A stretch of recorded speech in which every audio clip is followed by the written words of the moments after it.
అందరికీ నమస్కారం. అమ్మ మాట అమ్మాయి బాట ఛానల్కి స్వాగతం. కథ చెప్పుకుందామా? చిట్టి కథ. సద్వినియోగం. వెంకటయ్య ధనికుడే కాని పరమలోభి.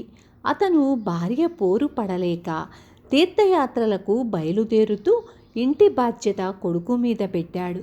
ఆ ఇంటికి బావి లేదు. ఊరబావి నుంచి నీళ్లు తెచ్చుకోవాలి. కొడుకు సీనయ్య బావి తవ్వించుదామని ఎన్నిసార్లు చెప్పినా చూద్దాంలే అని వెంకటయ్య వాయిదా వేస్తూ వచ్చాడు. డబ్బు ఖర్చు ఇష్టం లేక. తండ్రి గట్టిగా వద్దనలేదు కనుక సీనయ్య తమ పెరట్లో బావి తవ్వించాడు. 2 అడుగుల లోతున ఇనప్పెట్టె దొరికింది. దాని నిండా డబ్బు, బంగారు నగలు ఉన్నాయి. అవి ఏ పాపతో సీనయ్యకు అర్థం కాలేదు. బాబు, అవి మీ పూర్వీకులవి అయి ఉంటాయి. ధర్మాత్ములు.